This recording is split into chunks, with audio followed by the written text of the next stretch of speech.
And we are live. Hello, everybody, and welcome to Season 2, Episode 10 of History's Greatest Idiots, the show in which we look back through the history of human existence and pull out some examples of the stupidest, most ignoramously empowered people. That's not a sequence of words. It is ever to words. exist. And give you lessons from their mistakes so that you never repeat those mistakes again. But who are we kidding? We're humans. Mistakes are funny. Like when you're doing the intro to a podcast and you make up words. That's fun. Yeah. Ignoramously. That's not a word. It's a new joining me adjective. it's good. I'm making up a new language. It's gibberish. Joining me as ever is my amazing co-host, Derek. Derek, how are things going with you, my friend? Going real well. That's great. Just enjoying the slide into summer. The slide. I always picture the Arizona slide into summer as the slide into nighttime in the rainforest, where all of a sudden there's light around you, and then you turn around a corner, and then boom, darkness because there's tree cover everywhere, and you can't see any light anymore.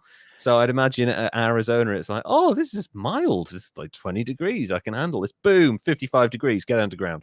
Yeah, it did that. Wow. Immediately. Yeah. It was beautiful, and then it was 106 or something. Oh, yeah. Jeez. And it's like a dry heat as well, because obviously you're in the desert. So Wouldn't know I don't go outside when it's that. Well, yeah, ridiculous. You can. Yeah, I would melt immediately. We've had this weird thing in this country, and it's very typical of British summers, where we really only have, like I've said it before, 2 seasons. I think it's more like 2.5. So we have winter, and then we have winter 2.5, which is like the kind of, it's still cold, but it's less shitty outside. And then we have like boom, summer, we're as hot as grease. What the hell is going on? And it's weird because the country has been dipping its toes into summertime for like the last month and a half. It's been like, oh, 20 degrees, getting into summer. No, back to freezing cold again. Get your jumpers back on. Oh, we're going back. Yeah, so we got that going on right now. Oh, not quite, just ready. Peekaboo heat wave. Yeah. Here it comes. Yeah, and actually, I'm part of me is really excited for the heat wave. I hate heat, as most people will know. Listen, follow me, but the upshot of heat in this country is we get a thunderstorm 3 or 4 days after we get the intense heat. Now, I've just built an extension on my house. It's all glass. I want to sit out in that thing, listen to cool music, and experience a thunderstorm as it happens directly above my head. I want to see that shit. That sounds amazing, actually. I'm really excited about that. I really am. So, sorry, go on. I was going to say, you said the thunderstorms. We get those at the end of summer here in the monsoons, and God, some of those are great. Yeah. Now I want a classroom. Oh, yeah. You definitely, in a situation like that, you want to be able to experience it in like full surround. I remember working out in Pennsylvania for a summer, and oops, I'm messing with my camera. And the thunderstorms there were intense. Really quite powerful, because you could see, because there was nothing around, right? So you could see for miles and miles in every direction, and you could see the whole light shine. It was just incredible. We don't have that in this country because we've either got mountains in the way, or like someone's house, or a few trees in someone's back garden, because we're all on top of each other. So, to have the vast expanse that you guys have over there, and to experience the amazing things that happen in nature, that's what I want. But I'll just make do with my amazing new greenhouse. So I have a question. Your son plays baseball, right? It's coming towards the end of the baseball season. Is that right? It is, yeah. They just finished up the state playoffs. They got knocked out by Brophy, but today he actually shot his college recruitment video with his advisors. So we're moving right along. and your son has, like, he had an injury, but he's come back, and like, what's his ERA at the moment? I believe he finished the season with a under 3 ERA. Okay, I don't know exactly, but that's pretty good, right? He was coming in as a reliever, and he had Right. 20 strikeouts and Very nice. not a lot of runs. So yeah, I don't know what the exact ERA was, but I think it was sub 3 ERA. That's pretty good. That's Yes. like solid. Yeah, all those, especially as a reliever. That's really, really good, I guess. So, and he should be back to starting going excellent. into his senior year here next year. That's good. Yeah, that's obviously like the senior year when people are hitting like 17, 18. It's when they typically bulk up, and like your joints and your ligaments and stuff get a bit stronger if you work out properly, and that's when you can build up the core. It kind of relates nicely to the guy I'll be talking about, who I don't think ever grew from like the age of 15 onwards, but we'll get to that later. Okay. So I'll be covering a baseball guy this time, and I'll need your help with Nice. numbers. It's very exciting. Try to help with numbers. We'll see what I can do. Yeah, and moments in history that may be lost on me, but you can be like, oh no, that was a big deal, shit like that. So yeah. So Derek, before we get to the baseball guy, I know you've got someone who you've classed as eventually a conspiracy theorist. So please tell me who your idiot is this week. Okay. Well, I wanted to start out by saying that I consider myself like a spiritual sort of guy, but not so much a religious person. I don't dig the religious doctrine and dogma sort of thing. Yeah, I get that from you. Like you have that in you, but you don't prescribe specifically to one set of beliefs. You just sort of, I get that totally. And I feel like that might make me more like susceptible to reading books and listening to talks and running in some of the same circles as this guy, which scares me a little bit. Okay. So keep me in check. I will keep, don't worry. If you start to talk about 5G radiation, I'll help you out. Don't worry. Okay, cool. Yeah, because he really just takes it too far. And we'll get into it. We'll start at the beginning, though. He was born in San Diego, California on August 6, 1970. Oh, wow. And from all accounts and everything that I was able to find out, he had a relatively normal childhood. Okay. He spent his entire youth living and growing up in and around the San Diego area.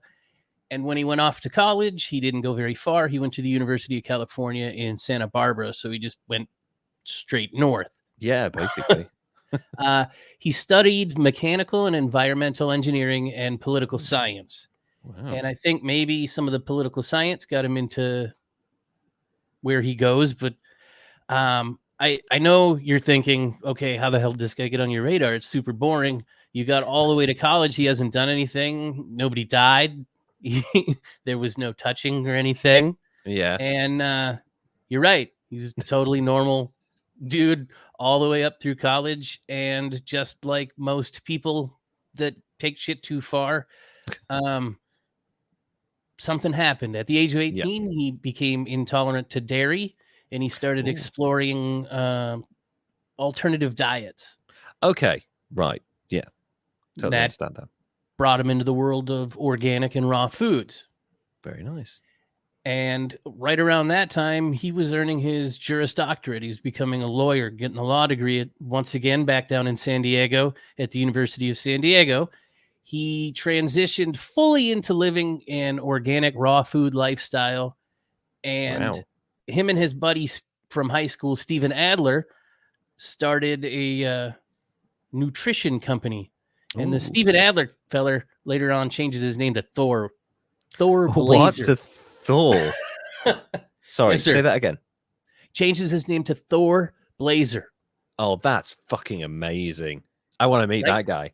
I know. He's got to be awesome or a total douche. Yeah. But either way, even if he's a total douche, you want to meet him, right? Preferably, I want to meet him with someone like Louis Theroux around so that we can document the experience. But someone who changes their name from, what was it, Steven Adler, did you say? Yes. Yep. Yeah, Steven Adler, which like pretty standard name, to Thor Blazer, like blazer like jacket. Yep. Okay. With Thor a Z, man. Sporty Jack blazer. Oh, blazer. Yeah, I get it. Like that's an unusual guy, and this is just his partner. So I can't wait to find out what this guy's like. Oh, yes, he's fun. I'll let you in on a secret. His middle name, he legally changed to Avocado. Oh, right. Okay. Anyway, in 1995, him and his buddy Steven launched Nature's First, which was an organic food and products company related to the raw foodism. and they started this business out of the trunk of their car because Nice. that's where you want your raw food from. It's funny you should say that. My dad in the early 70s, I think early 70s, yeah, he was like a teenager or something. He bought a record at the boot of a car. This guy, hairy, bearded fucker, came along in a car, opened his. It sounds dodgy, I know, but stay with me. Opened the boot of his car and just like thousands of records, all of them dirt cheap. All of them had come from Europe, mainland Europe, come over in this car with this guy who'd bought them all there, paid the price to get through customs, and was then selling them cheaper than they were in the record stores, but was making a profit. That person was Richard Branson, who started Virgin Records, and then he signed Mike Oldfield, who released Tubular Bells, which was the soundtrack to the The Exorcist. Okay. The music from The Exorcist, which launched the record company. He made a shitload of money off the record company, and now he's launching phallic-shaped rockets into space along with the other billionaires. I think his looks more like a Star Wars type of aircraft. His is a bit more penis-shaped. Yeah, his is a bit more stylized as opposed to I'm in a giant penis. His is a bit more like maybe 2001-esque, something like that. So, but yeah, that was Richard Branson. So people selling, you never know. When you see someone selling stuff out of the boot of a car, they might end up being famous / infamous one day. Right, but records out of it's better than food. Like I'm not buying steaks from a trunk of a car. Oh no, Christ no. Even if it's in ice, do not do that. No, that's not good. Anyway, so now we're going to fast forward again. 1995, they launched that. They're dealing out of the trunk of their car. By 2005, the company had grown to 23 employees and was taking in somewhere in the neighborhood of $6 million a year in revenue, which is that's amazing. Good stuff. Not too bad for a lactose intolerant kid from Southern California. This is great. From there, he went on to become sort of an evangelist for raw foods, and he was traveling around speaking and getting people hyped on it and kind of almost creating a religion around it. And Adler was back there running the business, doing his thing. In 2006, they started a sacred chocolate company that sells a specialized raw chocolate. And in a quote, he said, chocolate, by this time, this is the type of belief he had here. He had this quote of, chocolate lines up planetarily with the sun.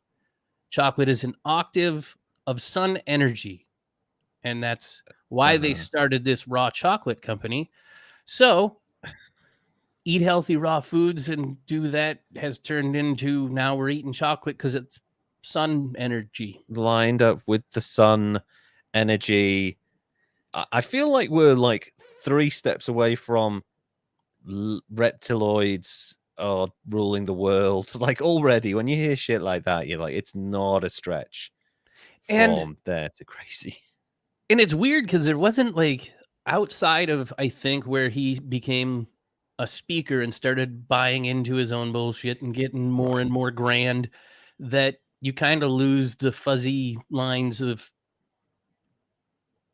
good and well, that sounds a little crazy. Yeah.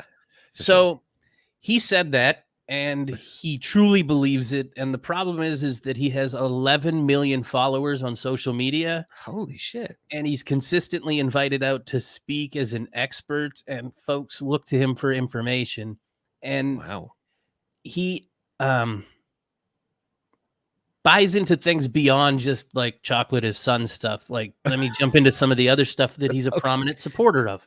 Hit me with it. He doesn't believe in vaccines. He's part of the anti-vax movement and has been part of a group of people that spread the misinformation that vaccines are harmful and lead to autism. And Jesus God. I know the doctor involved in that. He was struck off from the NHS, and we will get to him in time. Yeah. Fuck me. Well, this guy's out there preaching his words and saying the other ones, they don't even work. It's just the drug companies getting their hands into you.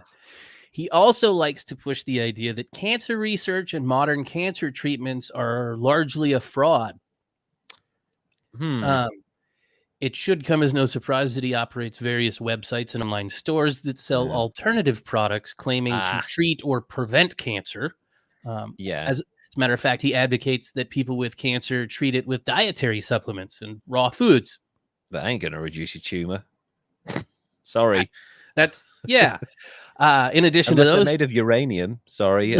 Eat that shit. It'll disappear in no time along with your body. But yeah, sorry, carry on. Skin and your hair, your nails, everything. Yeah.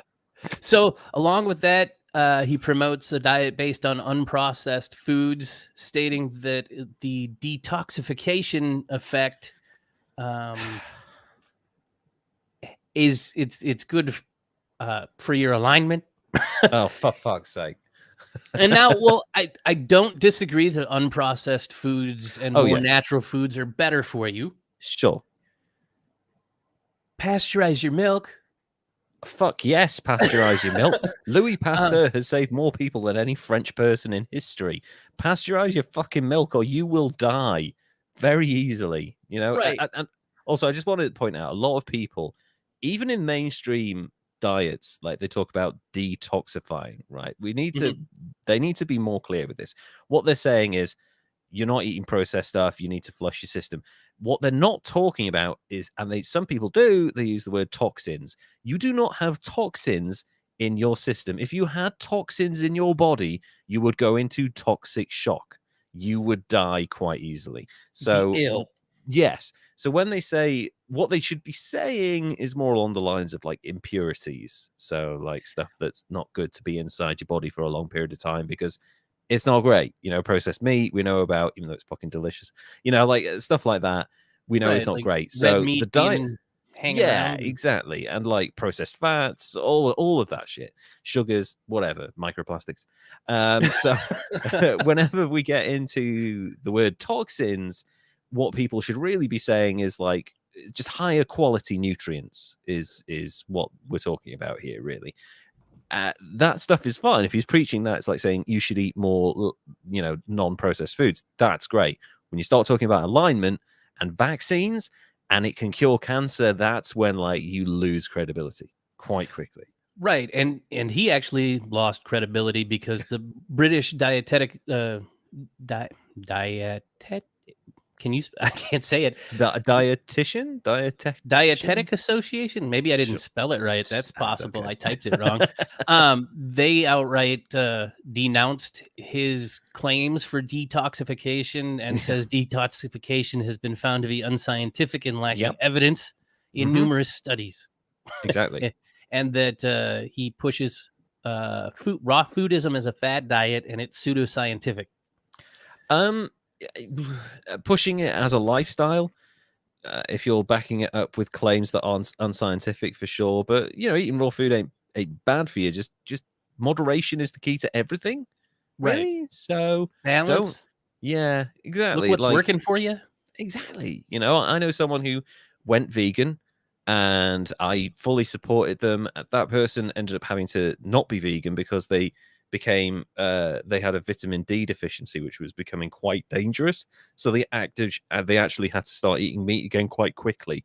They have gone vegetarian since, but like it is something that it has to work for you. But making it as a kind of a lifestyle thing, that's where you're kind of crossing a bit of a line. Right. Yeah. Now I bet you're probably wondering, because this guy is a current day living person. Yeah, he is very much so. What was he up to during the COVID pandemic? Well, since the onset of the pandemic, he has been a frequent COVID-19 conspiracy theorist and anti-mask activist. Wow. He's spoken at anti-mask rallies and repeatedly claimed without evidence that COVID-19 was artificially created and released.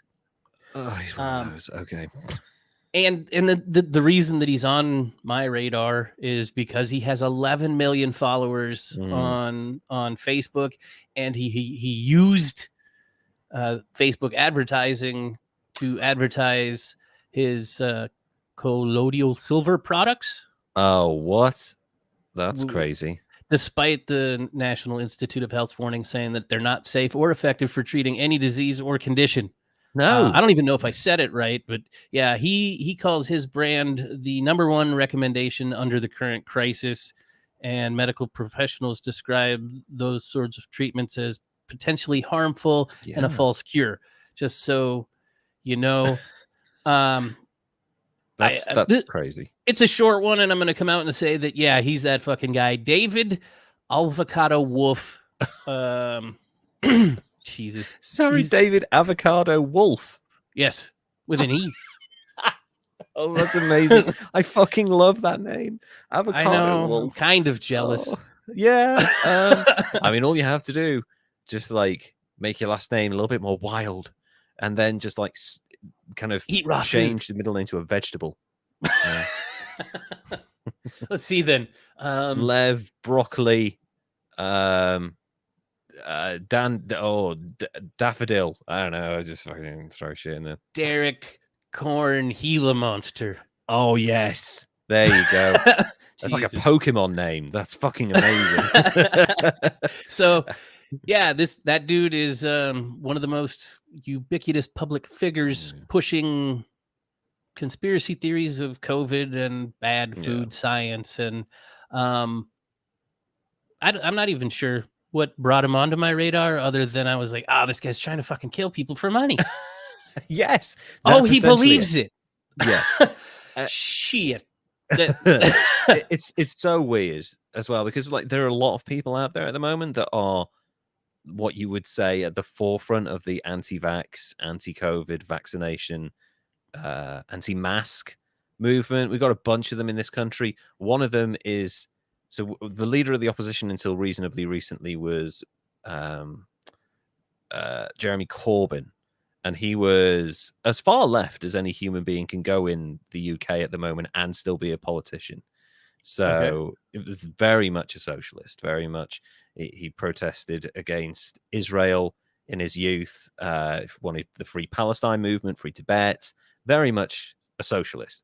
His brother, Piers Corbyn, is a fucking lunatic who goes to these rallies and says that AIDS was made in a lab and released as population control and blah, blah, blah, blah, blah, and all this bullshit. So, yeah, birds of the complete opposite ends of the bloody family spectrum. So this guy's doing this over in America. It's interesting because he started out from, like, if he just carried on with the 23 employees, 6 million income or profit, whatever it was, and just stayed out of the limelight, then that's fine. But the problem is that when you become a thought leader in a market or a field, or like people like, oh, this guy made a shitload of money from raw food, we should follow him. And then you get a following, and nobody is around to do what the ancient Romans had in their time. Whenever anyone won a battle and they'd come to Rome, they come back to Rome, and they'd have like the kind of the celebratory march through the thing, and they cross the bridge and they bring on all their triumphant conquests and the slaves and the stuff that they'd taken. They had thing called, I think they're called augurs, something like that. These are taxi drivers essentially in ancient Rome, and they were there to drive the victorious generals through Rome as people were celebrating and throwing stuff at them and saying how amazing they were. Their job was A, to drive the car, and B, to lean over into the general's ear from time to time and go, "You are just a man." And then, like 10 minutes later, "You're amazing. Oh my God, thank you for conquering Gaul. You are just a man." So basically, they were there to stop them from getting massive heads. Yeah. Right? He needed one of those. Oh my God, we need so many of these in our world today. We need someone to kind of put people in check, because it reminds me a bit of the What Work guy that has recently been featured in We Crash. Sorry, We Work. Yeah, the We Work. Yeah, I can't remember his name, but he makes me jealous because he bought into his own stuff so hard. I know. He basically churned out a series of blurbs and corporate words and new age stuff, and thought that was a business strategy, but it wasn't, because they were losing 100 million a month. He took off a billionaire, though. He did. He made out so good. He got to keep all his money despite the insanity. So that's the problem with a system where you become successful and people follow you, is that you need people around you to keep you humble, to keep your feet on the ground so much. And this applies to every walk of life. If you are working too hard, if you are, becoming a success in your job, if you're flying high in a different part of your life, you do occasionally need someone to remind you, like, get your shit together, calm down. Because otherwise, human beings have a big habit of going off the rails. Oh, yeah. And the problem is he not only didn't have somebody like that. Yeah. The dude that he thought that he had that was like that was like, nah, fuck it. My name's Thor Blazer now. My name's Thor Blazer. Fuck me. That's amazing. I think I have a really big problem with people that use misinformation, disinformation for profit.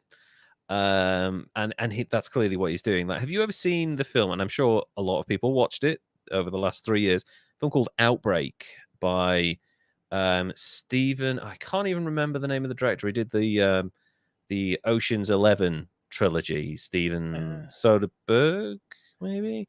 Yeah. Something like that. Right. I was going to say Sondheim, but that's musicals. And it's got like an all-star cast. Like Jude Law is in it, and the one with the monkey. Yeah. Okay. Yeah. No. That's a different one. No, I'm thinking of a more modern one. Anyway, so Jude Law's character in it is an Australian guy who is essentially Alex Jones. Before Alex Jones was really kind of mainstream famous. And he is talking about how the outbreak is. He has the cure to the outbreak, and that the government is repressing it, and he's the only person with the outbreak, and you should buy this. This is the thing that he's found that works. It just so happens that he knows he's lying, and he knows that he's killing his friends, but he just happens to have shares in this one particular product. So he's making a shitload of money off it all the time. It's a really great film. I can't remember what it's called. I'm going to have to look it up. Jude Law's in it.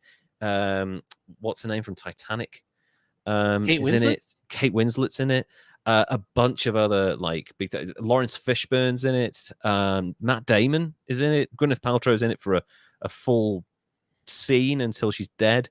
So yeah, Man. that was Contagion. Contagion. Yes, that's it. That's the one. That great was a film. good movie. Yeah, that was a really good movie. Not great to watch during a pandemic, but it's a good movie. A bit too close to home in a pandemic. But yeah, I recommend watching it purely because of Jude Law's character, the Australian gimmick that he's got going on. He's the main villain of the piece because you need a villain. Yeah. And this guy kind of reminds me a little bit of him. He's like pushing this on for money. Yep. Yeah, it's unvarnished. Like there's no disguising it. He owns it. He's pushing it as a thing. And for that, plus the bullshit, I'm gonna go 81. Okay. Because we don't know if he's responsible for any deaths, at least at this point. If there were statistics that came out and said, oh, as a direct result of his endorsement, people bought this and 10 people died, you know, I would be more inclined. I think the closest thing would be that he talked somebody out of a successful or possibly effective cancer treatment in favor of eating raw food and taking his supplements. Like a South Park episode. That's terrible. That type of thing. Someone needs to bring this guy down to earth and show him reality, because I've known a lot of people that have had cancer. None of them survived it from eating raw food. They survived it from chemo and radiotherapy and, treatments that surrounded those things to make them feel a little bit better. But yeah, I'd love to see the numbers on raw food cures. I don't think it's high. So no, I don't think so. It's probably that being right said, up there with sugar. Yeah, exactly. Eat your vegetables. By all means, eat raw food. Just don't try and use it as a treatment for cancer or COVID or anything else this guy is telling you to do other than eat more raw food. It's fine. Just don't make it be a lifestyle. 81 is fine. I wanted to revisit, actually. I've been re-listening to a lot of our earlier episodes, and I realized that I only gave Thomas Midgley Jr. a 90. We've had a lot of people get higher than that. So this guy is the planet destroyer. So I would like to retroactively increase his number significantly to a 98, because I don't think anyone's going to get... We might have someone be a 99. We don't know. They might not even have existed yet. This podcast may go on for years. And we might be talking about someone who literally ended the earth other than the method that which we're communicating through podcasts. But I'd like to retroactively raise Thomas Midgley Jr.'s rating from a 90 to a 98, given what we've rated people since. I'll allow it. Yeah. Fuck yes. We want him on a t-shirt as Mr. 98. That's as close as possible, especially as he knew. But thank you for that, guys. So we've heard the tale of Avocado, Wolfe, and Thor Blazer. That's just, I love that sentence that I just said. Now we've got another guy coming up who also has a nickname, but it's a little bit more, well, not even a nickname. Those were their fucking names. This guy has a nickname that is a little bit more well-known, a little bit more sensible, and entirely more created to be insulting. I'd like to tell you the story of Charlie Hustle, Pete Rose, and the insane shit that has made up his life. It's a long one, folks. Settle in. It's not all going to be baseball. I promise it will also be intrigue. So hang around for it. Pete Rose is a character. Oh, yeah, he is. Peter Edward Rose Sr. was born on April 14th, 1941 in Cincinnati, Ohio, one of 4 children born to Henry Francis Pete and Laverne Rose. He was a member of the Order of Dalmoley as a young boy. Not even sure what that is. That? Is it a secret society? Thing. Yeah, maybe. Yeah, like the Hellfire Club. And was encouraged by his parents to participate in sports, which is great because more parents should do that as long as it's not like torturous. Like right. No hazing sports and stuff. Yeah, like get them involved in sports. Activity is great for children, especially with all that energy, but don't like force them into it. Encourage them gently, nurture that shit. Yeah, just a little shove. Yeah, not a shove, like a nudge. A gentle arm on the back, guiding them towards sports. And if you find they're more inclined to something else, just guide them into that. Don't be like, get out there, or I'll fucking beat you. Yeah, what Pete Rose's dad did. He played baseball. And really, shit, I didn't know that. Mind you, that kind of makes sense now, given what we know. Yeah. Pete Rose played baseball and football at Western Hills High School. Although Rose was small for his age, he earned the starting running back position on his freshman football team. When he was not promoted to the varsity football team in his sophomore year, Rose was dejected and soon lost interest in his studies. Not football, his studies. Well, he had to train harder. Yeah, he was like, fuck that, I want to make the football team. At the end of the senior year, Rose's teachers decreed he would have to attend summer school or be held back because he'd given up on his studies to the point where he'd just like fallen off the map completely. His father decided that it would be better for Pete to repeat a year of school than miss a summer playing baseball. Parenting. Okay. Yeah. That's a good parenting right there. As a baseball parent, yes, I wish that I could say that it's surprising to hear that a baseball dad behaves that way. But it's baseball dads kind of common. Oh, that's sad. Yeah, that's so sad. But I mean, I don't know. It's a love force relationship. Sure. Yeah. It's a decision people have to make by themselves. But if your kid is into it, then help them, but don't sacrifice. They might not make it. There's a fair chance that they won't make it. Don't sacrifice their future because you think they might be a starting pitcher for the Yankees. Yeah. At the end of the school year, I've already got to that part. His father decided it would be better for him to play baseball during the summer. It would also give Pete an extra year he was like, also added benefit, you can mature physically. He was at the time 5'9" and 150 pounds, which is basically me if I lost 30 pounds. He's not. I've seen pictures of him from this age. He is not 5'9". He's 5'6" if he's lucky. He's small. It seems to be another like baseball parent thing. Yeah, they're always 2 inches taller and 5 pounds heavier. Exactly. Yeah. Well, the camera adds 10 pounds, so you can make it 15 pounds heavier if you really want. When Rose reached his senior year, he'd obviously already used up his 4 years of sports eligibility. In the spring of 1960, he joined the Class AA team sponsored by Frisch's Big Boy of Lebanon, Ohio, in the Dayton Amateur League. He played catcher, second base, and shortstop, and compiled an incredible .626 batting average. I take it that's good even for minor leagues. What's that like? That's insane because it's like a ratio. Like, I mean, Right, that's the division of pitches like your versus hits per your at bats per hit. Christ, So that's really good. Huge. Like anything over like 0.25. Yeah. Oh wow. I mean, 0.257 is a fair hitter. That's amazing. I mean, obviously we're talking minor leagues here, but he clearly had a pedigree, right? 0.626. That's hella hitting. That's a shit. That's a very high percentage.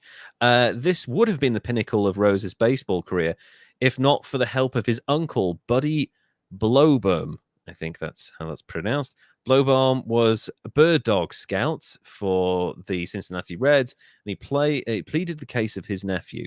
The Reds, who had recently traded away a bunch of prospects, apparently, who ended up becoming huge stars, decided to take a chance on Pete. Upon his graduation from high school, Rose signed a professional contract, skipped the college thing, straight to the majors. Well, straight to the main league, anyway.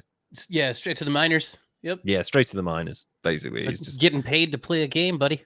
Yeah, which ain't bad, I'm sure, at that time. He signed for peanuts, I should stress. Yeah. His signing on bonus was $5,000.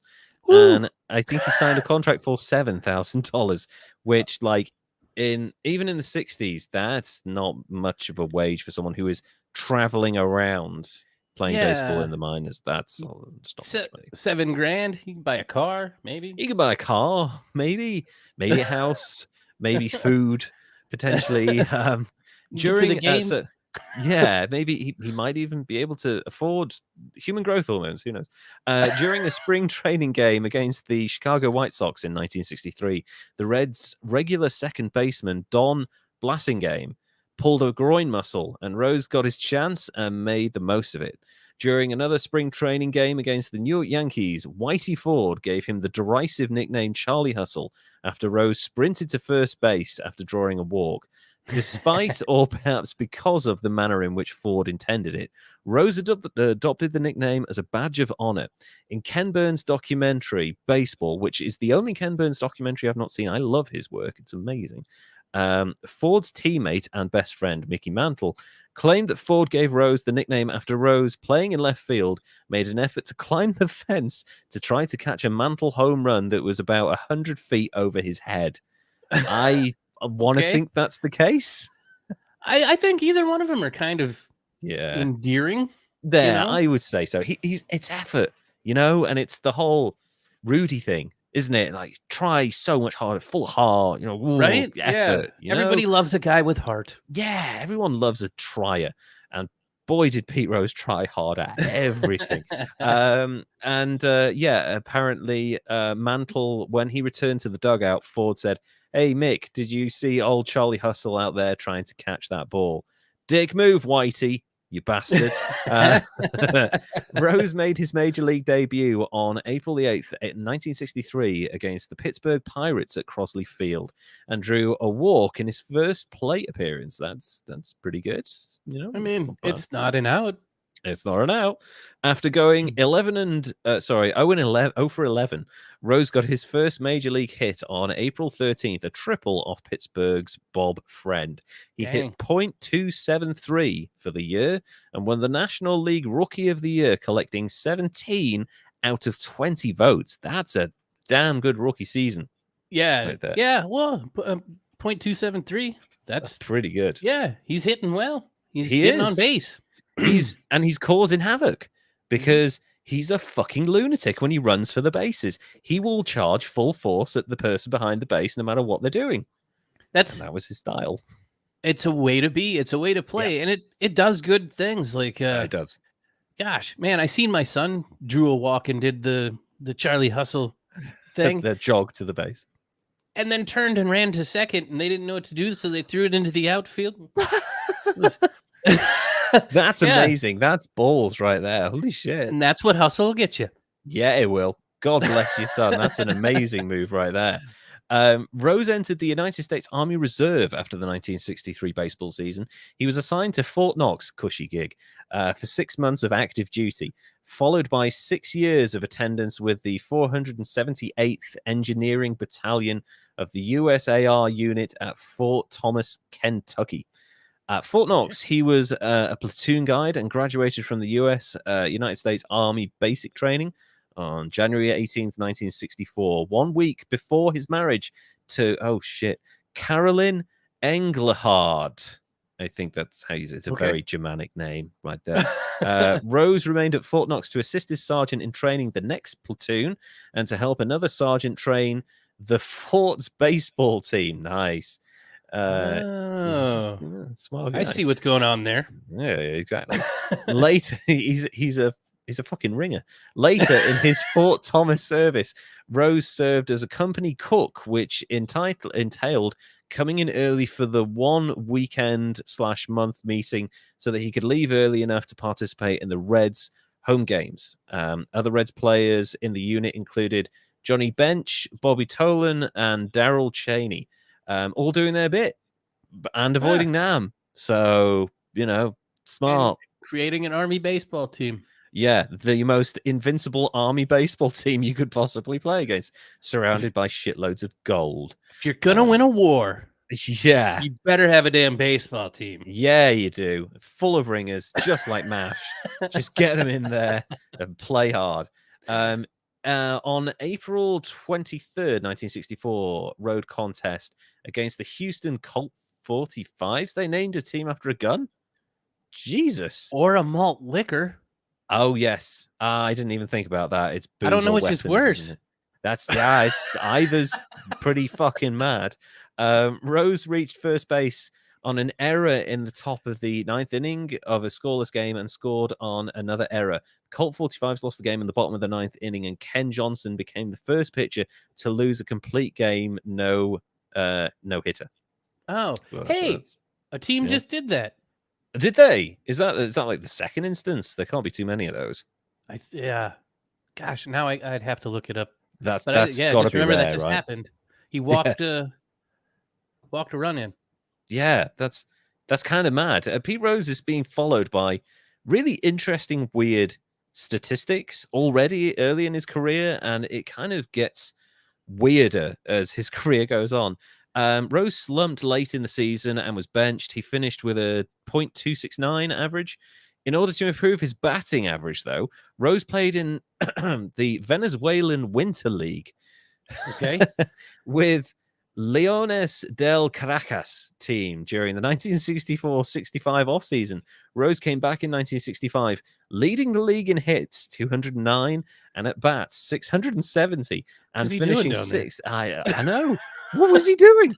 And finishing in NL MVP balloting. Is padding your numbers by fucking off to a different league normal? Is that? I mean, it's you go down, get some practice in. It's all batting practice at that point. I guess so, but like his numbers fucking it's an ego boost. Children? I don't know. Probably, I guess. I mean, maybe. I don't imagine that like a professional. I don't know. It would be like an American trying to go play. Well, no, it would be like when Beckham came over here and played soccer. I mean, yeah. I'd say it. Yeah, David Beckham was still an amazing player, and he came over and was like, "Oh, I got to sit in the sun and do what I enjoy at half effort. That's amazing." Yeah. Took me a minute to get there. Sorry about that. Yeah, that's all right. It was the first of his 10 seasons with 200 plus hitters, and his .312 batting average was the first of 9 consecutive .30 seasons, 300 seasons. That's amazing. He hit a career high 16 home runs in 1966, then switched positions from second base to right field the following year. Again, I don't think is it massively common to shift positions as much as Pete Rose did? I mean, infield moves around. Middle infield is kind of interchangeable. Right. Okay. They get slower and older. Sometimes they'll go out into the outfield. Sure. Yeah, that makes sense, doesn't it? And Pete Rose, we'll see that later on in his career. In 1968, Rose started the season with a 22-game hitting streak, missing 3 weeks, including the All-Star game with a broken thumb, and then had a 19-game hitting streak late in the season. He had to finish the season 6 for 9 to beat out the Pirates' Matty Allo, and win the first of 2 close NL batting title races with a .335 average. He finished second to St. Louis Cardinal pitcher Bob Gibson for the MVP award, earning 6 first-place votes. That's not bad at all. That's shit. Not bad for somebody that never be in the Hall of Fame. Yeah, not bad for someone who's 5'9". Yeah, skipping summer school. Skipping school, playing baseball, fucking off to Venezuela for a few months. In 1969, Rose set a career high in batting, .348, and tied his career best 16 homers. As the Reds' leadoff man, he hit 218, walking 88 times and pacing the league in runs with 120. He hit 33 doubles, 11 triples, and drove in 82 runs, slugged .512. By far the highest mark of his long career, and had a .432 OBP. So also a career high. That man got on base.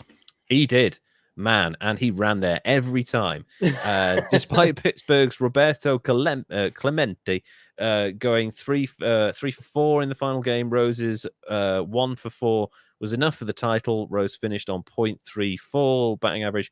Clemente was .345. So far, this underdog's career is going really, really well. Yes. Right? You'd say so. And he's probably earned himself another contract at this point. He's probably not getting paid peanuts. Making that shift. Yep. Yeah, exactly. I think this is kind of certainly what happens in 1970 is what you would consider the start of some of the shittier parts. The 1970 All-Star Game, brand new Riverfront Stadium, had only been open for 2 weeks on July 14th, 1970, when Rose was involved in one of the most infamous plays in All-Star Game history. Facing the California Angels' Clyde Wright in the 12th inning, Rose singled and advanced to second on another single by the Los Angeles Dodgers' Billy, Grabarkowitz. Oh, fuck me, that's a long name. Sounds right. Yeah, we'll go with that. The Chicago Cubs' Jim Hickman then singled sharply to center. Amos Otis throw went past Cleveland Indians catcher Ray Fosse as Rose barreled over Fosse to score. Run him down. Fucking demolished the poor guy. I've seen video footage. He does this thing where he like almost fakes that he's falling as he's running. So like instead of just like running through, like he's doing that thing where, oh, I'm tripping, like the kind of the fake stumble thing. He clatters into Fosse at like, and the thing with Pete Rose, he is a stocky dude at this point. He's put on 50 pounds. It's that football training. You got to get low. Yeah, exactly. He got low, and instead of being 150 pounds at this point, he's 220. So he's a big fucking 5'9". Fosse suffered a fractured and separated shoulder, which went undiagnosed until the next year. What the fuck, baseball? Get better doctors. Jesus. What's wrong? Rub some dirt on it. Really hurts. Really hurts. Fosse continued to hit for average and finished the season at .307, which with a separated shoulder is pretty fucking amazing. Yeah, that's not too bad. Yeah, but with diminished power, he had 16 home runs before the break, but only 2 afterwards. Woof. He played through the 1979 season, but never approached 1979. Wait, that's a jump. 1970 season, I don't know, but never approached his first year numbers.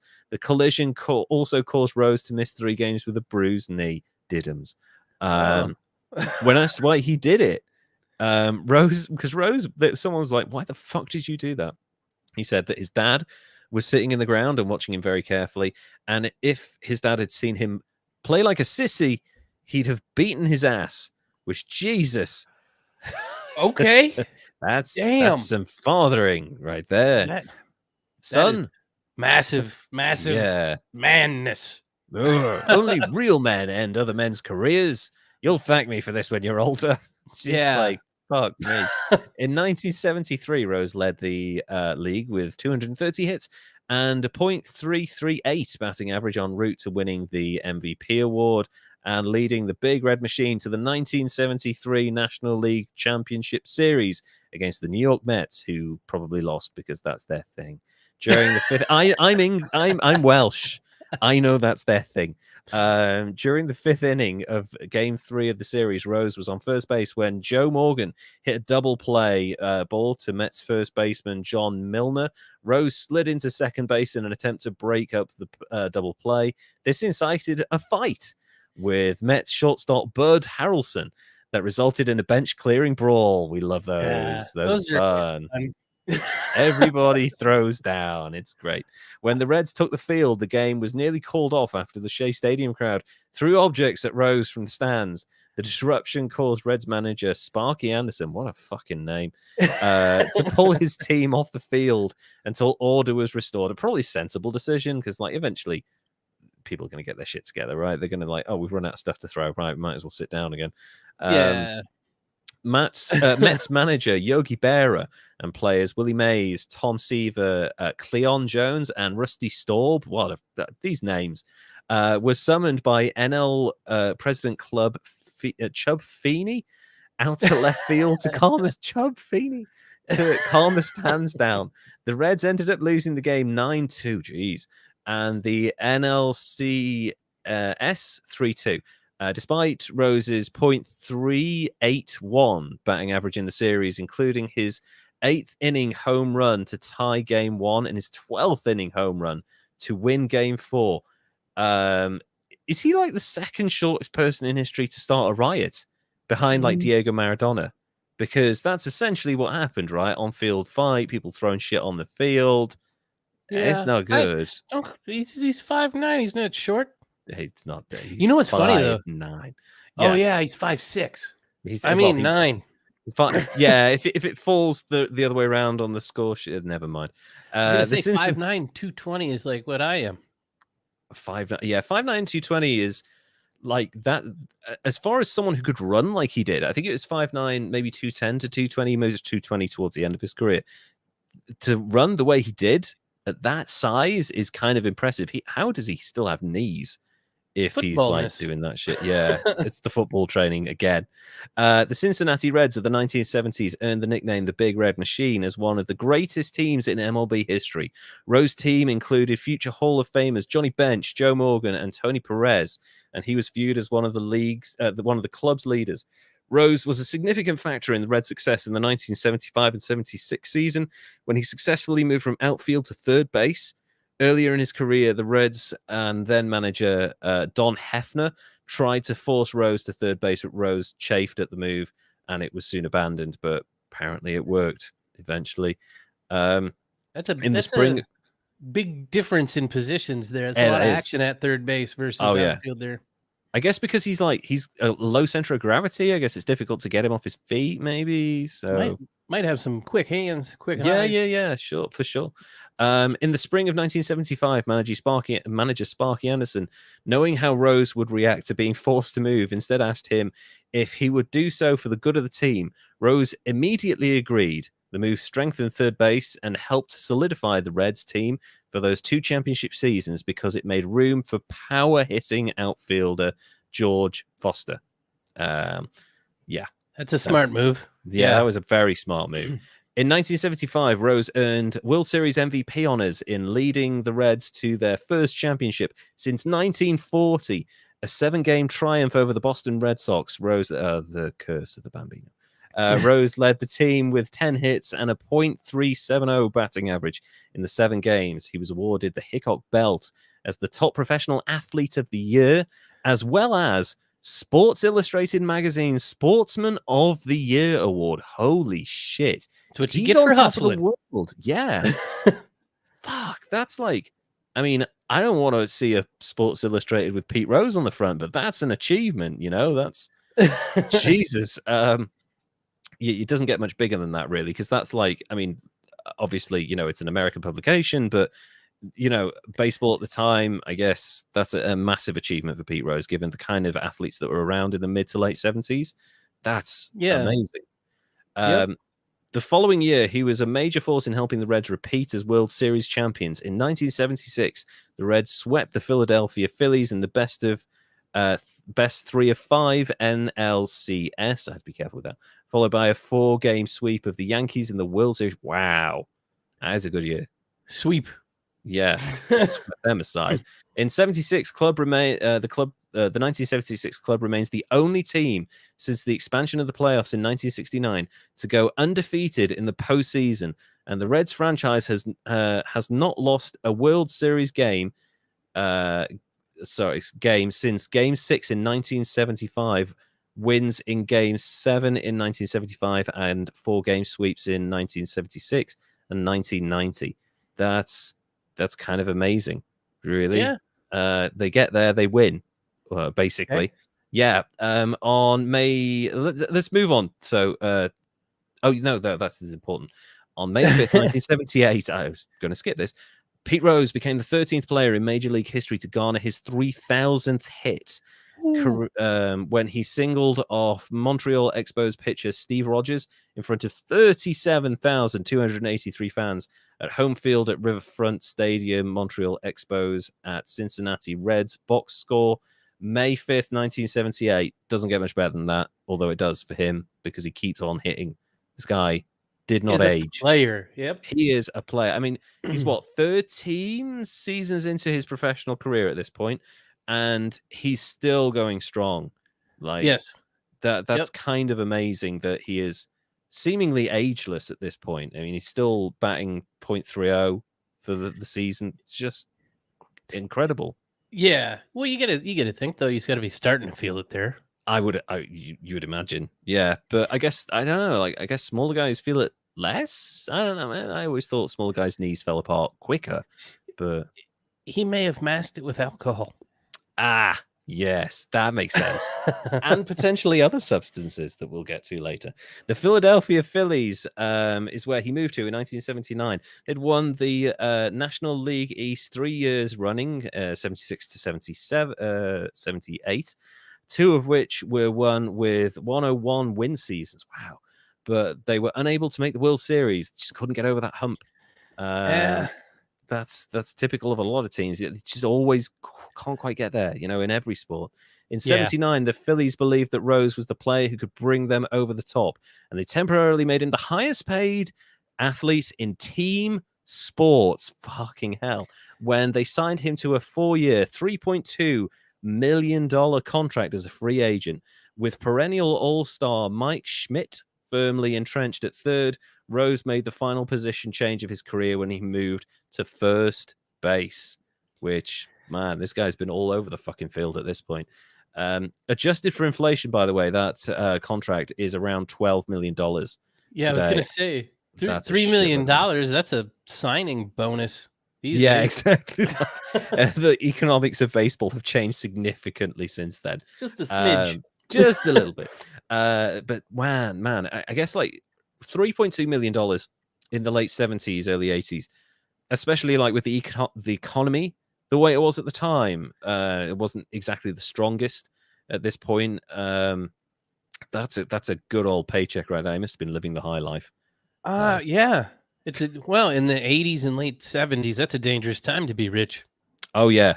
You might get jacked anywhere you go. So, especially if you're in New York, holy shit. New York in the late 70s, that was a dangerous place. Philly, oh my God. Yeah, I forgot about that.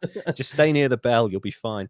Although the Phillies missed the postseason in Rose's first season with the team, they earned 3 division titles, one in the first half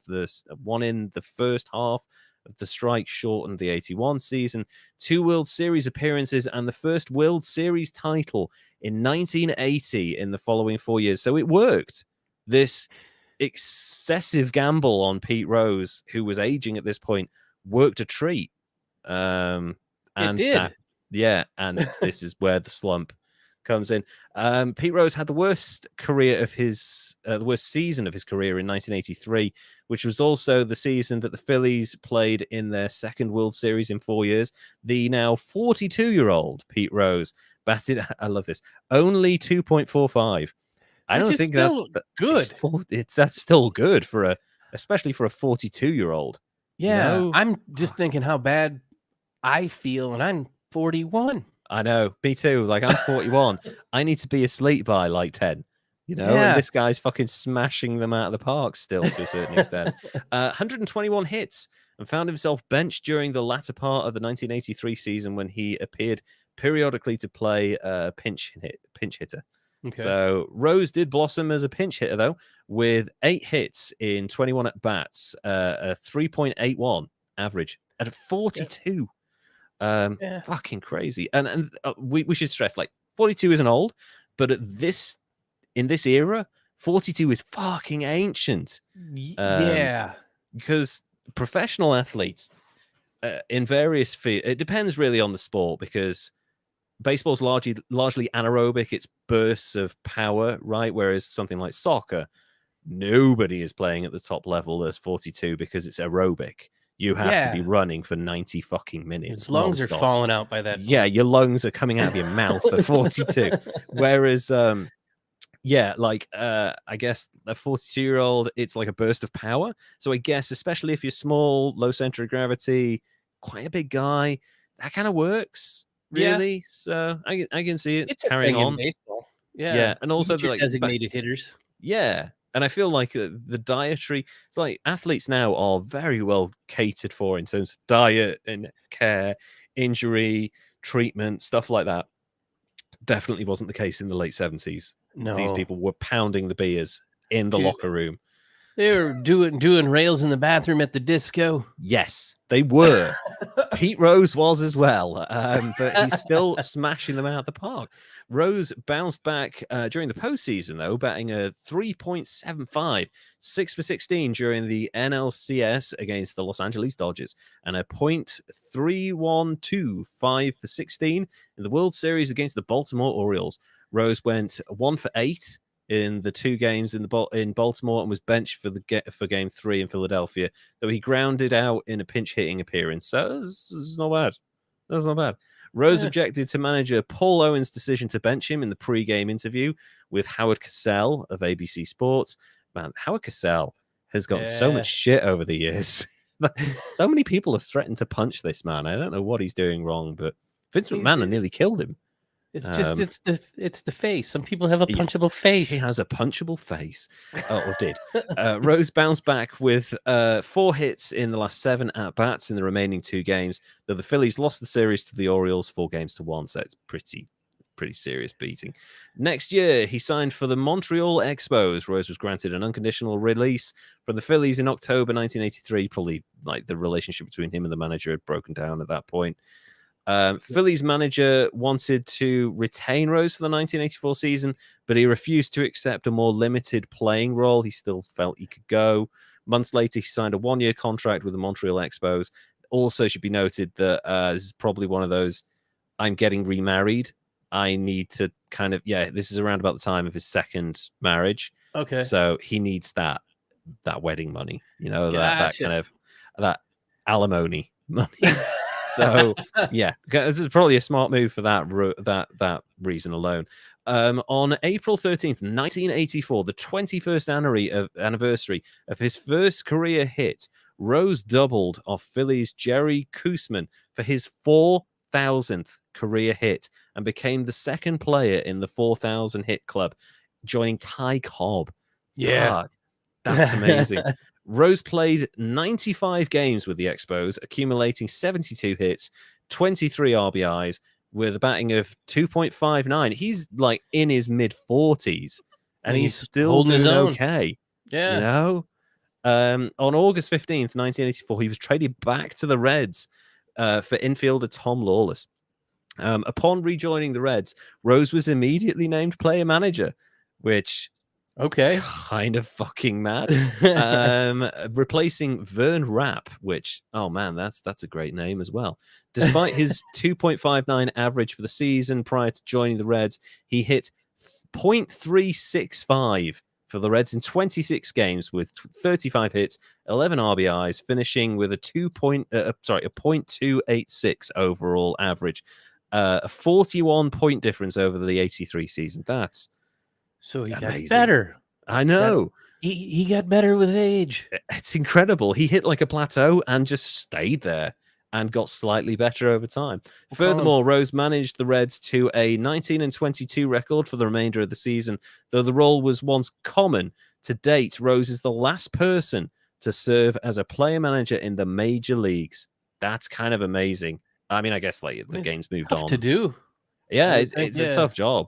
I mean, there are still occasionally player managers in professional soccer, but it's really rare these days. It's such a machine. It would be of people. Yeah, it'd be so hard to keep your head where it needs to be. Exactly. Yeah, it's incredibly rare these days. It used to happen a lot more in the early 2000s, but now it's like you have to be some fucking player to get that position. You have to be Pele, prime Pele to be able to do that in this day and age. So it was. It has been suggested. Major League Baseball continues to recognize Cobb's final hit total as 4,191, though independent research has revealed 2 of Cobb's hits were counted twice. That's interesting. It was suggested because of this that Rose actually broke Ty Cobb's record against the Cubs' Reggie Patterson with a single in the first of the Reds' 5-5 called game against Chicago on September the 8th. ABC's Wild World of Sports named Rose its Athlete of the Year that year because Rose broke Cobb's record. Rose accumulated a total of 4,256 hits before his career at bat, before his final career at bat, a strikeout against San Diego's Rich Gossage on August 17th, 1986. That is a long-ass career. It's a hell of a career, yes. Yeah. And here's something that may have helped it. In 2010, Deadspin reported Rose used cork bats during the 1985 season in pursuit of Cobb's record. You're going to have to explain to me, A, what that is, and B, how it helps. So, cork bat is a bat that's been drilled out and filled with cork down the center. It gives it more pop. A lot of the times when a player comes out for batting practice before the game and the crowds are kind of gathering, they'll use the cork bat to just crank home runs because you can really get the ball out of the park with them. I didn't know that. Sammy Sosa got busted for that using a cork bat amongst other things. Yeah, Sammy Sosa's a weird guy. Look at recent pictures of him. He is kind of a bit of a mess these days. Pardon me. And they claimed that he was doing that. 2 sports memorabilia collectors who owned Rose's game-used bats from the season had the bats x-rayed and found the telltale signs of corking. Rose had previously denied using cork bats. That's going to become his thing, denial. In the coming years, in a report for ESPN magazine, it was noted that Rose had associated with Tommy Giosa, a manager at Gold's Gym that Rose worked out at with in suburban Cincinnati. This guy sold steroids the entirety of the 80s. Yeah. Okay. Friends happen to sell steroids. It's not guilt by association or anything. It's just a coincidence. I mean, maybe if he was hitting, if he was hitting over 300. Yeah, I guess so. Yeah, sure. For sure. For numerous seasons. Amazingly, his heart hasn't exploded yet, but, there's still time. Because his bats were lighter. Yeah, exactly. He had first met Rose in the 1978 in spring training and befriended him. He became a companion and runner to Rose over the next 6 years before introducing Rose to his gym in 1984. Just kind of, you'd think that would be the first thing you'd do, right?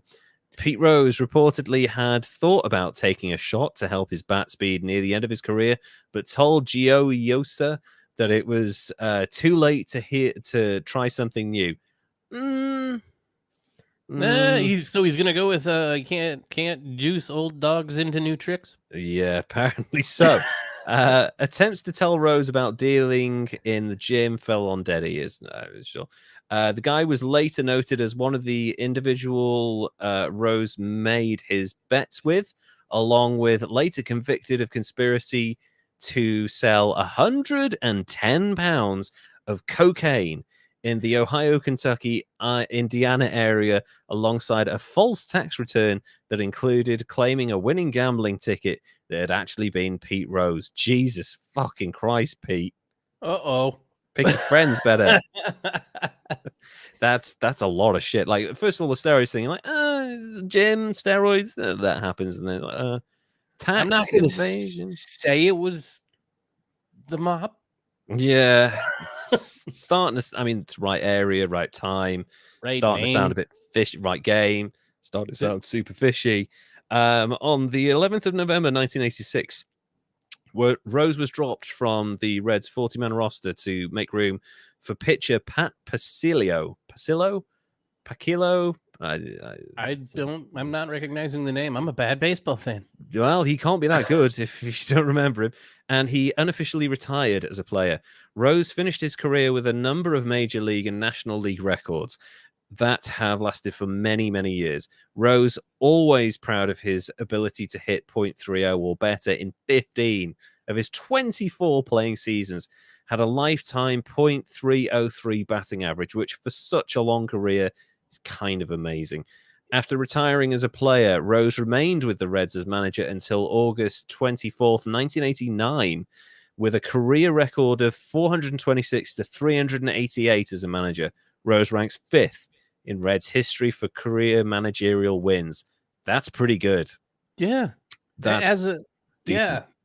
I mean, obviously the Cincinnati Reds are not quite the force that they were in the mid-70s, but that's a decent average. 426 to 387. That's, could be far worse, especially for someone who was first and foremost a player, right. And that's kind of no tactician or technician or anything like that. Just a really good player. During Pete Rose's 4 full seasons at the helm, 1985 to 88, the Reds posted 4 second-place finishes in the NL West Division. During the mid-1990s, there were reports that yet-to-be-named New Orleans franchise of the United Baseball League, UBL, which was planned as a third major league, had offered Rose $500,000 a year to serve as manager. That's not bad. It's a shame it didn't happen. It's not bad, is it? Wonder what would have happened if they would have expanded, because I know the game is different these days, but I'll wander onto that later. Yeah, that's an interesting, because like obviously MLB, I know that there were attempts to kind of like there was competition, but that's this year too they had the strike or the lockout again, so there's constantly that teetering on not having baseball anymore. Everybody complains how slow it is, and it's kind of amazing to me that there were ever challenges to the MLB, because that's kind of the only name we really know in this country for non-fans. So we know Major League Baseball, that's it. So I feel like it could use a little bit of competition, though. Competition is extremely healthy, especially for something that dominates as much as that. Now let's talk about his 30-day suspension. On April the 30th, 1988, during a home game against the New York Mets, with 2 out in the top of the 9th, Mookie Wilson, that's not a real name. Yeah, it is. Mookie Wilson, oh my God, hit what looked like a routine ground ball to the shortstop, but the throw to the first base was wide and pulled the first baseman's foot off the bag.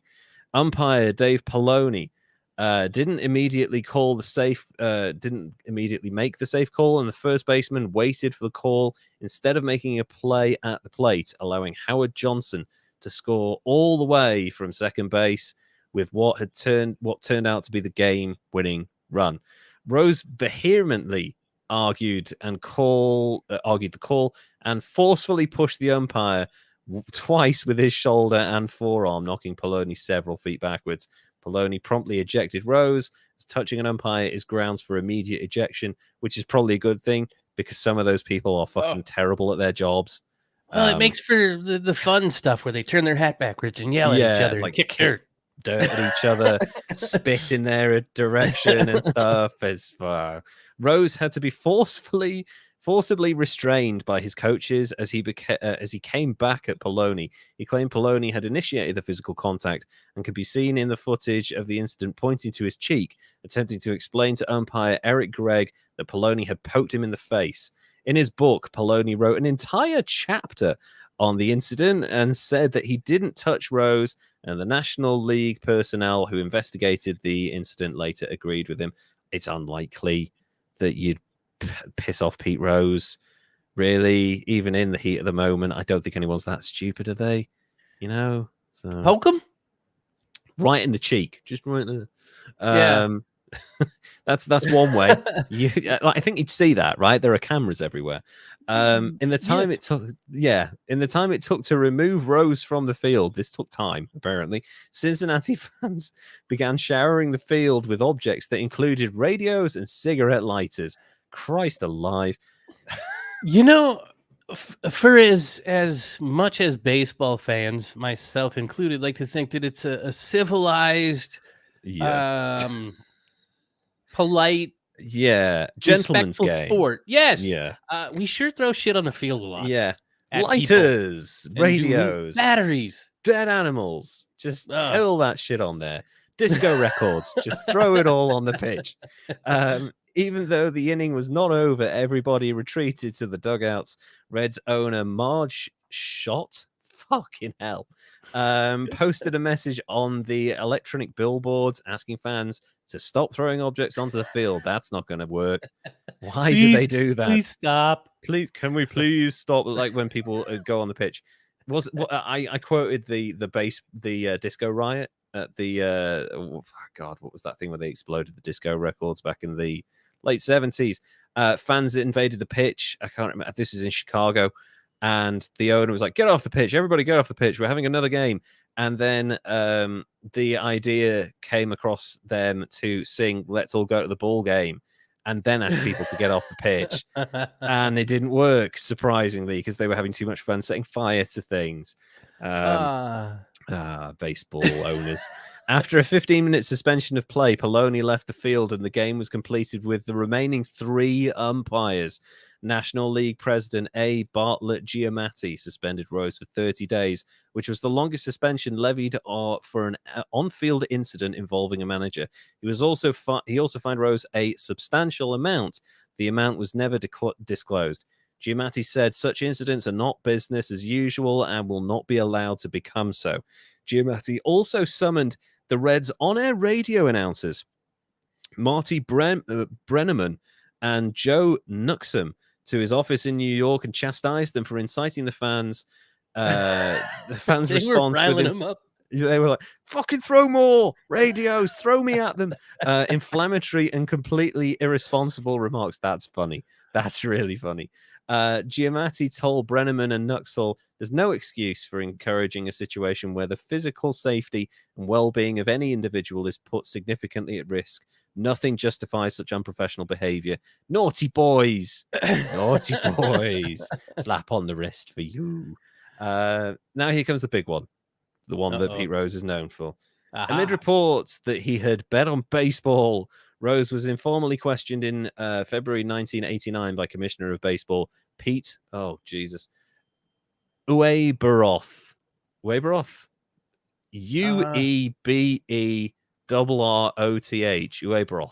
Ueberroth. Sure. Whatever. I feel bad that I don't know this, but this is like I was a little kid then. Yeah. And the names suck at baseball history. Yeah, the names are crazy as well. And NL President Bart Giamatti. Rose, with his lawyer present, had stated that he had bet on football, basketball, and horse racing, but vehemently denied the allegations of betting on baseball. I only bet on everything else, not baseball. I bet on my son's christening, whether he was going to cry. I bet on my second marriage failing, but not baseball. God damn it. By this time, the MLB owners had elected Giamatti to succeed Ueberroth, who sounds like a member of GWAR, if I'm being honest. There are going to be people out there who are like, what the fuck is GWAR? Man. Yeah. The Dress him up in a big weird suit. metal band of all time. Just fucking That's guys one of my wearing favorite scenes in one of my favorite movies ever is Empire Records. When where he goes in with Guar and gets eaten. Yes, I know the scene. I've seen that film a lot. Guar are amazing. Go and listen to Guar. And the outgoing commissioner decided to leave the matter to be dealt with by his successor. Classy. In the meantime, Sports Illustrated gave the public their first detailed report of the allegations that Rose had placed bets on baseball games on March 21st, 1989, in the cover story of the issue dated April 3rd, 1989. Giamatti assumed office as the 7th commissioner of baseball on April 1st. That's an omen. 3 days later, lawyer John M. Dowd was retained to investigate the charges against Rose. Dowd interviewed Rose, many of Rose's associates, including alleged bookies and bet runners. Oh, Jesus. He delivered a summary of his findings to the commissioner in May. In it, Dowd documented Rose's alleged gambling activities in 1985 and 86 and compiled a day-by-day account of Rose's alleged betting on baseball games in 1987. The Dowd report documented alleged bets on 52 Reds games in 1987, citing Rose wagering a minimum of $10,000 a day, whereas others have been like, no, that's an exaggeration. It was only $2,000. That's almost half the season. I know, and that's a shitload of money. What Yeah. the fuck are you doing? Rose continued to deny all the allegations against him and refused to appear at a hearing with Giamatti on the matter. That's not smart. He filed a lawsuit in Hamilton County Court of Common Pleas, the Ohio State Trial Court covering Cincinnati, alleging that the commissioner had prejudged the case and could not provide a fair hearing.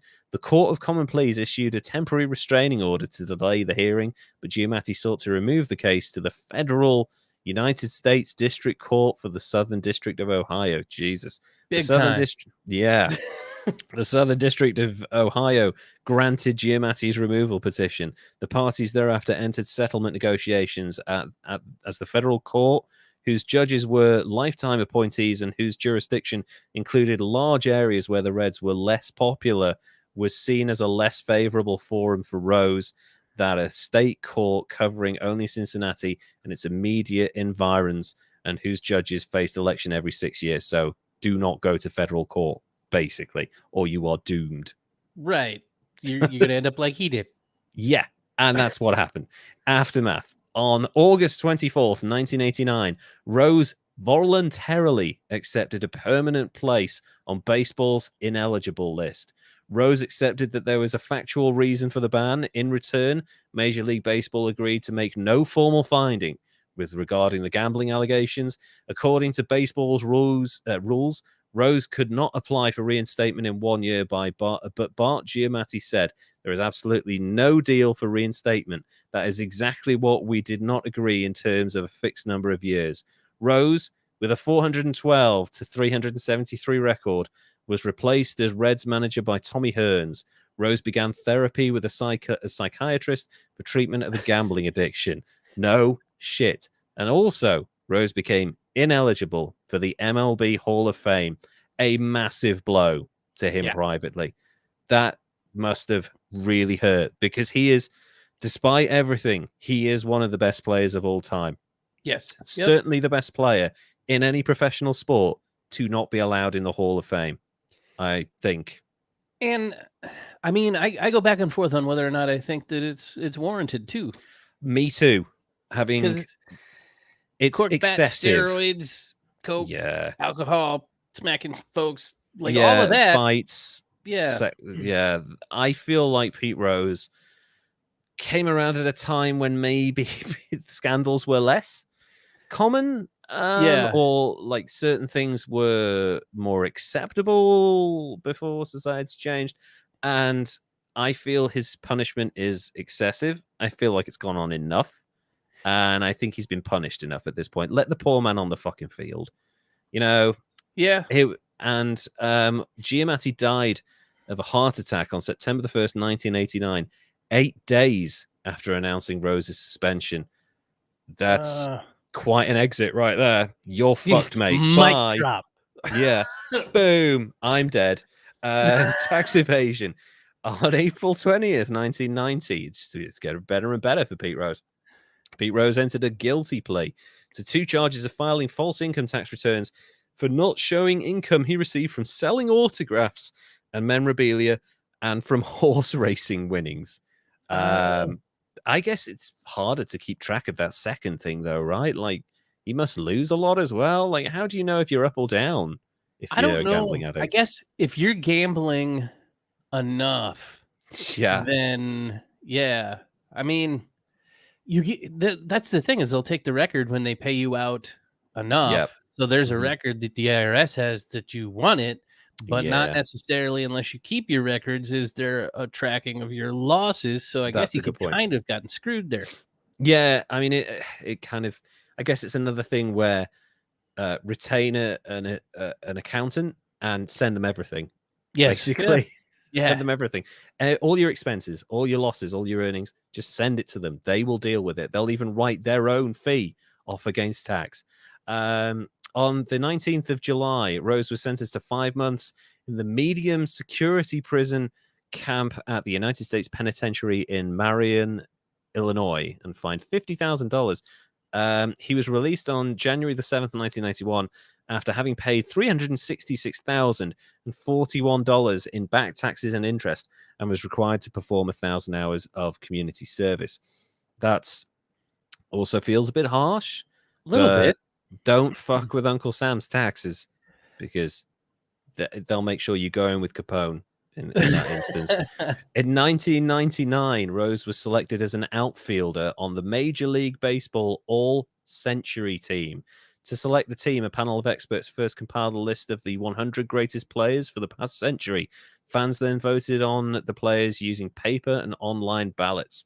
And an exception was made to his ban to allow him to participate in the pre-game introduction of the All-Century team before Game 2 of the 1999 World Series between the Braves and the Yankees. Despite never having been a member of the Braves, Rose received the loudest ovation of the All-Century team members from the crowd at Turner Field in Atlanta, Georgia. Ted Turner loves naming shit after himself. After the ceremony on live television, NBC's Jim Gray repeatedly asked Rose if he was ready to admit on betting on baseball and apologize. Many people were outraged at Gray's aggressive questioning, feeling that it detracted from the ceremony. That is not the time or the place for that kind of question. It's like a sneak attack. Yeah, I get why he's doing it, but there is a time for journalism and a time for just like allowing the reverence to happen. Right. You know? Yeah. Just let people have their moment, especially with Pete Rose. Like the first time he's been allowed since his ban, just let him go.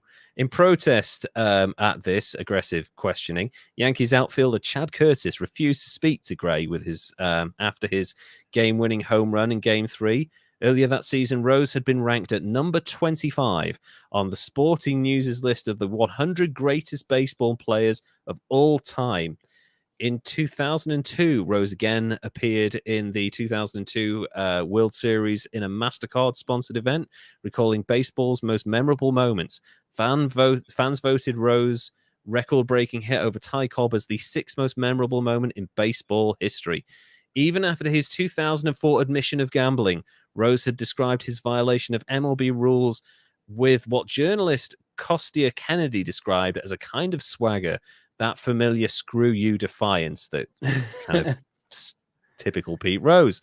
On September the 11th, 2010, however, at a roast of Pete Rose at the Hollywood Casino in Lawrenceburg in Indiana on the 25th anniversary of his 4,192nd hit, an attendance by teammates, Rose wept while acknowledging he had disrespected baseball.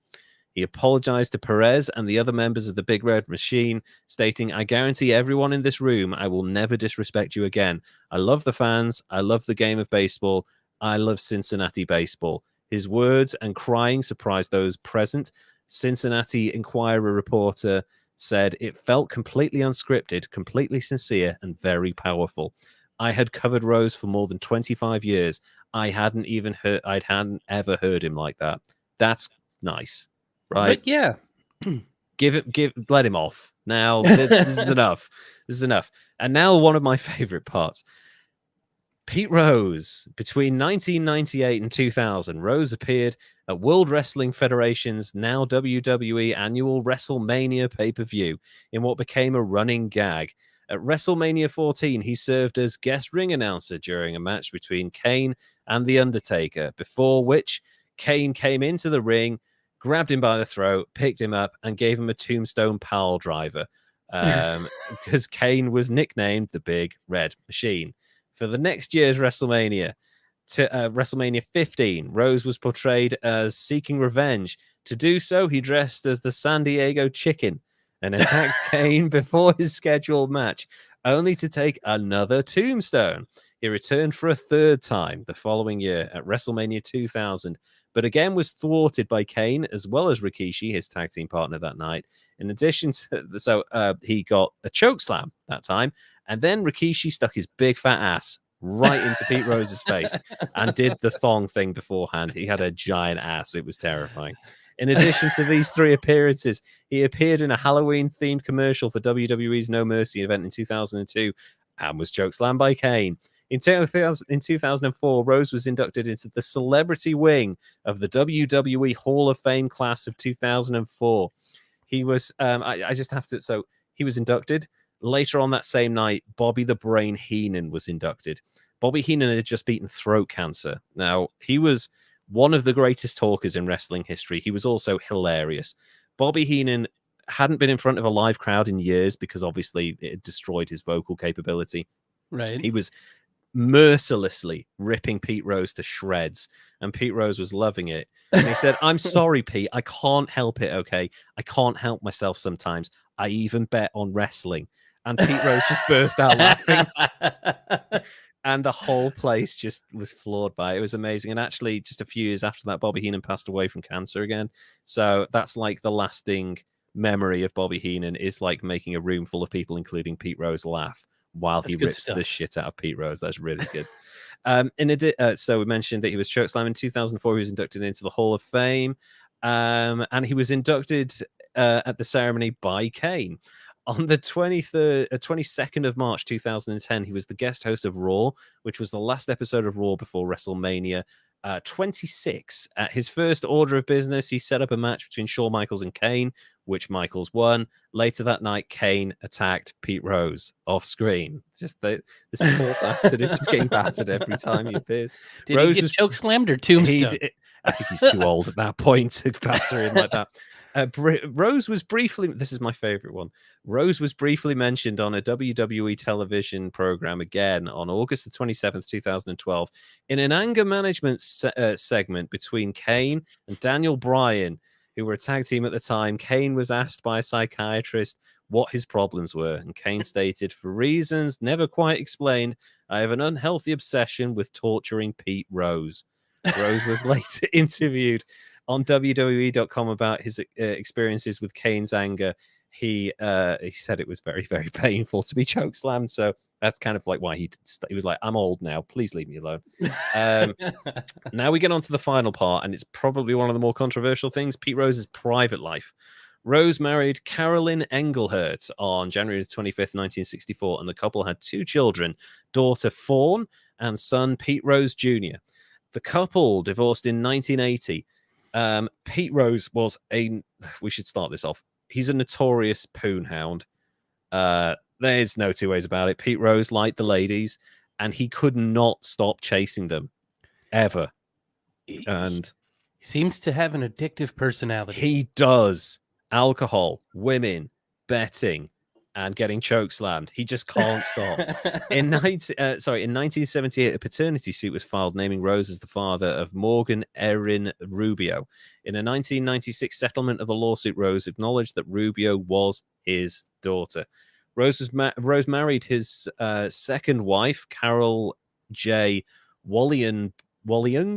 In 1984, they had two children, son Tyler and daughter Cara, who was born 2 days before Rose's banishment from the MLB. Rose filed for divorce from Carol in March 2011. Jesus. The 90s, the 69-year-old Rose cited irreconcilable differences for the split, but his petition did not offer any conditional details. Rose did not include a date for their separation. Documents in the filing say that Rose is looking to acquire all memorabilia and possessions before his marriage, so he knows where his bread is buttered, because that shit's worth money. While separating from his second wife, Rose began an open relationship with Kiana Kim, a Playboy model. Okay. Of course. During a 2009 interview, Rose discussed his relationship with Kim, stating, "My girl has finally decided to try to shoot for Playboy, and they were kind enough to give her an opportunity to come to Houston for an interview, and we're excited about this." That's fucking gross, Pete. Get a grip. A 2013 reality show called Pete Rose Hit and Misses. Do you see what they did there? Following the life of Rose and Kim and his two stepchildren, Cassie and Ashton, premiered on TLC, because of course it premiered on TLC, on January 14th, 2013. Rose and Kim have been engaged since 2011. They appeared on a National Skechers commercial, which aired during the 2014 Super Bowl. I know, he's still making bank. Okay. Dude can make money. Well, wait, now hold on. How old is the Kim lady here? Because when did she shoot for Playboy? Is it an old lady Playboy?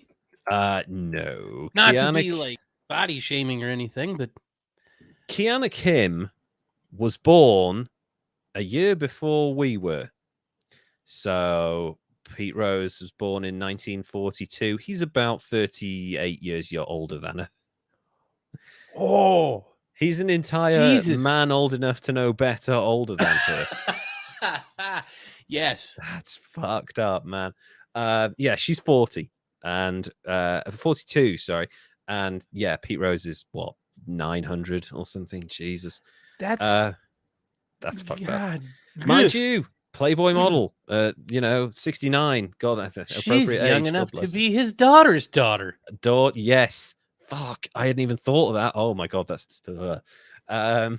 Two of Rose's children have lived public lives. Cara has worked as a television actress, appearing as a regular in the first season of the soap opera Passions and playing a recurring role on Melrose Place. She uses the stage name Chia Courtney, like a chia pet.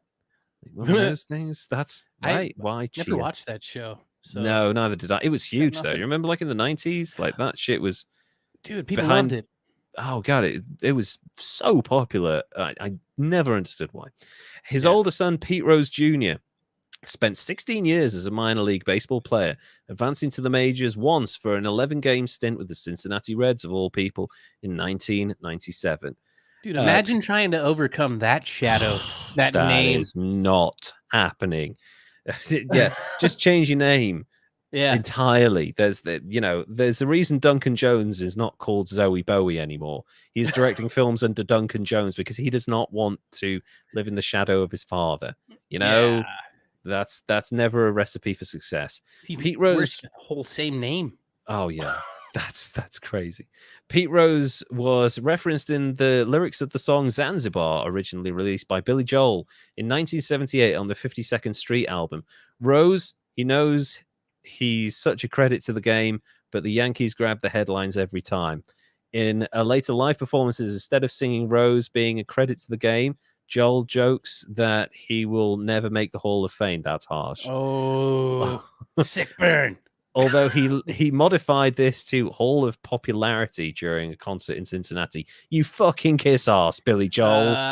Yeah. So he's still trying to dog on him and kiss his ass at the same time. I know. He's like, I don't want to riot in this part of the country. I'll never make it out alive. Wow.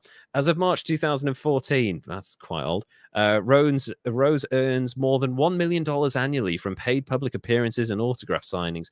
These include appearances in Copperstone, New York, around the time of the Hall of Fame induction week each year. Although Rose does not stay at the Otesaga Resort Hotel with other baseball people and cannot attend the ceremonies, many fans gather for his autograph, which is great. He also charges $5,000 to go out to lunch with you, and you are picking up the tab. So you feed him but you get the privilege of sitting next to Pete Rose while he stuffs his face for an hour and a half. Oh man, $5,000 per lunch. Why do I feel like he could eat too? Oh shit, yeah. Of course he can. He's an addictive personality. He probably eats all the best stuff And he all does the it time. Extra just to make sure that he's never mind. No, he's still a virile man. Although Rose filed a defamation. This is the darkest part for me. Rose filed a defamation suit against attorney John M. Dowd in July 2016 after Dowd had alleged in a radio interview the previous summer that Rose had engaged in statutory rape. A court document during the suit was released in July 2017 with a sworn statement alleging Rose had engaged in a sexual relationship with a minor in the 1970s. In the light of these allegations, the Phillies canceled his upcoming Philadelphia Baseball Wall of Fame ceremony. On December 15th, 2017, a judge dismissed the defamation lawsuit when both parties reached an agreement. The girl was 16, and that's legal in Cincinnati. It's still fucked. It's still fucked up. It's I feel like the 70s was like the 70s different. were mad. Prior to the 70s, I mean, look at the people in the 50s marrying 15-years-olds and stuff. I don't understand any of that. I know. It's like as dark as it is, you do have to look at it through a lens from the time, and it was wild back then. This whole groupies and rats and all the horrible things that people were called. It happened too regularly, but that's still dark. Anyway, that's a weird note to end on, but that's the career and life of Pete Rose. It's been quite a long one. I'm sorry for taking so long, but he's a fascinating guy. What do you make of Pete Rose as a kind of an idiot? It's such a weird one to balance out, really. I think this one. Yeah, this one I'm not even sure what I want to do because I feel like he's been punished enough. I do too, and I think with Pete Rose, I think what we have to surmise, and it's a very easy to conclusion to really reach here. This is a guy who has an addiction problem. Yes, pretty much in every women, booze, potentially drugs, but gambling. He's just he gets latched onto something potentially because of his personality, and that's it. Full force all the time, no stopping. He's just going for it. I think that's part of the reason he got himself into as much trouble as he did. I think so, and you know what? I think that probably came from the way his dad pushed him. And I would say so. Yeah. Yeah. He did, yes. Yeah. God. What's a C? 70 is a C. 70 is a C. Yeah. And I mean, he's anything but average, Pete Rose. Yeah, an incredible character. It reminds me a little bit of the Diego Maradona story, right? You've got greatness there, but you've got the tortured greatness where there is darkness behind it all, and the capacity for self-destruction. So what's that? Didn't he hit somebody with a van? He did. Maradona. Pete Rose never hit anybody with a van. Yeah, Maradona also shot a journalist with an air rifle, and I don't think Pete Rose did that. He might have punched a few, but he definitely didn't shoot anyone. So yeah, it's like tortured genius again. Greatness is usually followed very closely by the opposite of greatness. So that's kind of Pete Rose, I think. Really, I enjoyed the hell out of the story. I always like to talk about baseball, and Pete Rose is so interesting. He is. But yeah, just because he would honestly not even really a bad guy. No, he didn't mean to, and I don't think had full control over some of the dumb stuff he did. Yeah. And actually, this is another thing to point out. Despite the fact that the veterans, when he first joined the Cincinnati Reds, gave him shit, he aligned himself with the African-American members of the team and spent a lot of time with them because he was like, I don't care who you are, as long as you treat me with respect, I will treat you with respect, which was incredibly rare at the time he was joining the team in the early 60s. And also, as time went on, not only did he get the respect of players in the league, but people genuinely liked him. Pete Rose is, despite all of his flaws, is a very likable human being. Yeah. And people could take lessons from that, I think. Yes. And so but honestly, just because he's so likable and because I feel like he's been punished enough, for sure. I'm gonna go with a 70. for his. I think so. I really wanted to cover this because Pete Rose's life is so interesting, and there are definitely aspects of it where it's like, if you had been surrounded by better people, you probably wouldn't have done some of this stuff. If you had someone that could maybe help you, someone who had influence over the fact that, like, Pete, you're living too hard. Stop betting on everything. Right. Stop, like, the tax evasion thing, the womanizing thing, the some of the behavior. It's like a lot of it is down to he needed someone with him who could steer him away from that stuff, like a handler, basically. And I feel like if he had that, he wouldn't have been too bad. And I'm happy with the 70 because Pete Rose, and I think I can happily end my thing on him with this. If anybody out there from baseball is listening, stop banning Pete Rose. It's been long enough now. Let the guy be inducted into the Hall of Fame. Not only does he deserve it, but that ceremony is going to get entirely more attention than any other ceremony in the next 10, 15, 20 years because of the nature of it. It's good for baseball to let Pete Rose in the Hall of Fame at this point. Yes, it's good for baseball, and it's a good time. Yes. Forgive the man. He's old. Don't let this man die and not be in the Hall of Fame, for the love of God. So that's Pete Rose and fucking Avocado Wolfe. Yeah, David Avocado Wolfe. And he looks exactly like you'd think. He's got frizzy, long, curly hair and one of them stupid Indiana Jones hats. Oh, really? He's got a fedora. Typical, but not even a good one, like the new agey type Sedona people stuff. Okay, it's like made of hemp or something. He just looks like a hippie. Sure, hippies are bad. I like hippies. Hippies are fine. Idiot hippies, not so much. Hippies that want you to die by taking their silver supplements. They ain't good hippies. They're bad. So that was a fascinating week. I had a lot of fun researching Pete Rose. He's a really interesting character. If you ever get a chance to watch any short, like 20-minute, half-hour documentary on Pete Rose, he is a fascinating guy, kind of idiosyncratic. I definitely, even if you're not a fan of baseball, baseball breeds these really interesting people that are just like fascinating stories. Like the Babe Ruth story is amazing. The what's his name? Oh, the guy who ended up with is it AL? What's the condition? The motor neuron. Oh, Lou Gehrig. Lou Gehrig. What an amazing life. Yes. Geez, just watch some of these documentaries. The high five. Yes. The kind of the say it ain't so story, the gambling thing. Joe DiMaggio's life, kind of amazing. Just these people are fascinating characters, and if you can put aside, like, if you're not a sports person, that's like half the story. The other side of the story is the psychological makeup of these fascinating athletes who go at such a high level for so long, but are deeply troubled people sometimes behind the scenes. So Pete Rose was fun to research.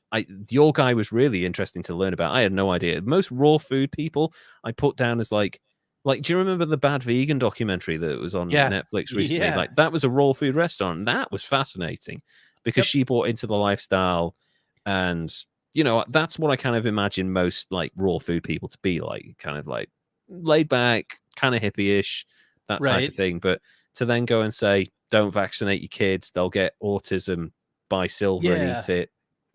That's crazy. So yeah, thank you so much for those, Derek. It's been a really fun week, and actually, I just wanted to say thank you. We did a greatest hits episode last week. Some of those of you follow me on social media, and Derek, I want to say thank you as well. My family has been through a difficult ride the last couple of weeks. We lost my father-in-law. It's been a very, very difficult time, and I just wanted to thank everybody who's reached out and people who are listening to the podcast. Thank you so much. We will be back after this in a couple of weeks' time because I have a list of idiots as long as my fucking arm to cover, and I'm having so much fun doing this. And I'm sure you've got loads of people at the back of your mind. I've got some ideas. We love the conspiracy people. They're always funny. So yeah, thank you so much, everybody. If you want to follow us on social media, at History's Greatest Idiots on Instagram and at Greatest Idiots on Twitter. You can also find us on Patreon at patreon.com/History's Greatest Idiots. Come along and support us. Be our first ever Patreon. We will send you so much love. I will sign anything you send me in the post at this stage.